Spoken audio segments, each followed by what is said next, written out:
Indonesia sayang sekali gagal lolos ke final Piala AFF 2022 setelah kalah 2-0 tadi barusan 10 menit yang lalu Bang Jali nonton menghadapi Vietnam. Dan untuk kesekian kalinya timnas Indonesia kita gagal untuk menjuarai Piala AFF. Yuk kita ulas selengkapnya di Gulali, gua ulas sama Bang Jali. Jadi di leg kedua ini timnas Indonesia bermodalkan hasil imbang di GBK di mana di leg pertama yang bermain pada hari Jumat lalu dengan skor 0-0 yang seperti Bang Jali ulas di video sebelumnya bahwa timnas Indonesia bermain sangat buruk di GBK karena bermain cenderung bertahan, tidak memanfaatkan kondisi sebagai tim home atau tuan rumah untuk menambah modal lah sebelum berlaga di leg kedua di Vietnam.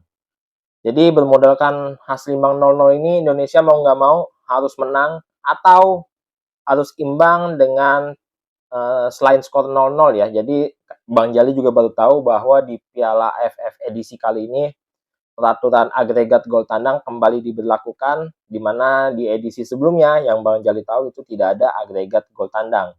Jadi jika pertandingannya imbang 1-1 atau 2-2, Indonesia yang bakal lolos ke final karena ada produktivitas gol tandangnya.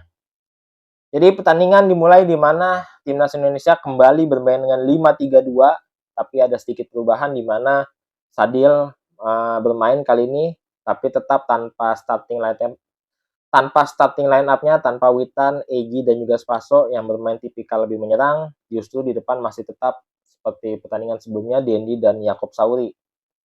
Di babak pertama ini baru banget berjalan 2-3 menit kalau nggak salah ya, di mana ada sebuah umpan lambung pemain Vietnam ke kotak penalti Indonesia di mana striker Vietnam itu bisa dibilang dijaga tapi tidak dijaga ketat oleh back-backnya terutama Jordi Amat yang mengcover striker Vietnam ini dan boom 1-0 buat Vietnam di mana ini jadi awal malapetaka timnas Indonesia karena Vietnam langsung menyerang sejak awal, berbeda banget saat berlaga di GBK di mana cenderung lebih sabar, bermain lebih lambat. Kali ini langsung ngegas dan terbukti satu peluang di menit-menit awal langsung jadi gol.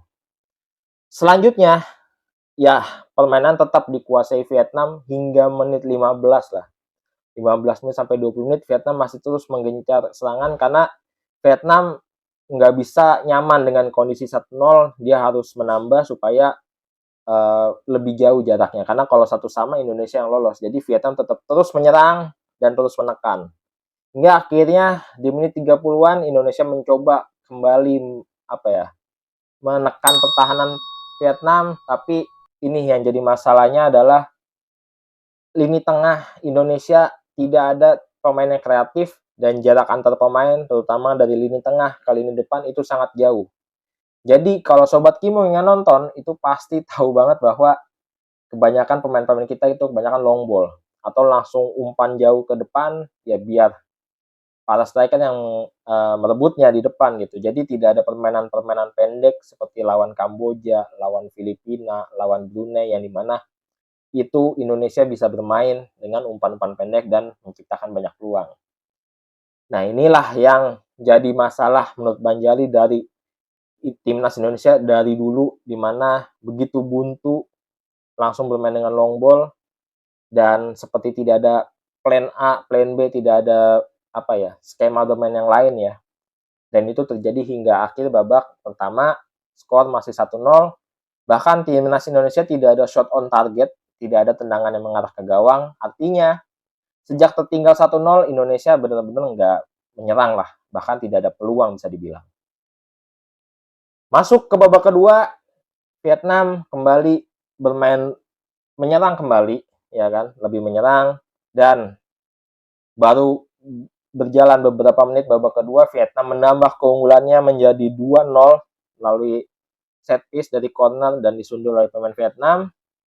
Dan setelah kondisi 2-0 Vietnam bermain lebih bertahan karena ya sudah cukup aman mungkin untuk Vietnam untuk hasil ini untuk melaju ke babak final. Nah inilah yang jadi masalah di mana kok Sintayong pelatih kita sadar ya, bisa dibilang tidak mau ngambil resiko di mana bermain lebih ofensif atau memang kapasitas pemainnya tidak mumpuni untuk bermain ofensif. Ya ini kita lihat bahwa jujur deh, Bang Jali ngelihat hampir 90 menit nggak ada peluang yang benar-benar berbahaya dari timnas Indonesia untuk menggempur pertahanan Vietnam. Itu asli nggak ada yang namanya serangan di mana di kotak penalti pemain nggak ada sama sekali.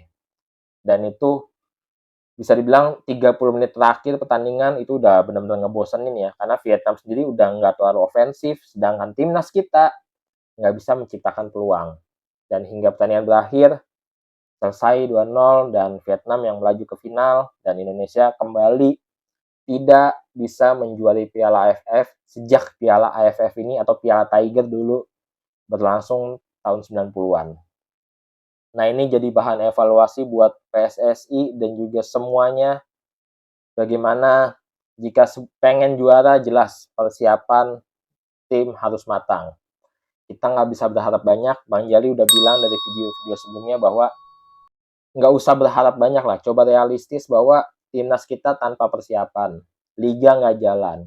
Kualitas pemain di bawah tim-tim lainnya yang ada di semifinal.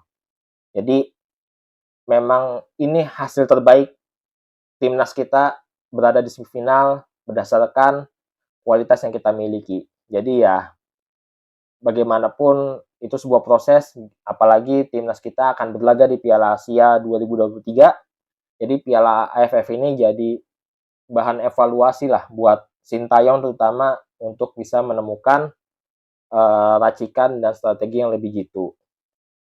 Jadi itu aja dari Bang Jali, karena Bang Jali nggak bisa ulas banyak apa yang perlu diperbaikin, dikritikin, karena yang paling penting dasarnya dulu, dimana kalau pengen timnas kita olahraga apapun berprestasi, yang pasti dasarnya harus kuat, persiapan harus siap, segala uji coba juga harus siap, semua harus dipersiapkan dengan matang, dan itu tidak terjadi pada timnas Indonesia pada Piala AFF kali ini. Jadi buat Sobat Kimung yang boleh punya pendapat berbeda silakan, tapi tolong dengan bahasa yang sopan, karena di video sebelumnya ada beberapa bahasa yang ya kalau nggak suka oke, it's fine, tapi kalau bahasanya kasar dan menggunakan kata-kata kasar itu yang menurut Bang Jali ya cerminan orang itu sih kayak gitu. Jadi sekian itu aja, jangan lupa share video kali ini dan like jika suka dengan video ini, sebarkan ke teman-teman Sobat Kimung dan subscribe bagi yang belum subscribe, dan juga nyalakan lonceng notifikasi supaya Sobat Kimung dapat video-video terbaru dari QM Talk Channel. Terima kasih semuanya. Assalamualaikum warahmatullahi wabarakatuh.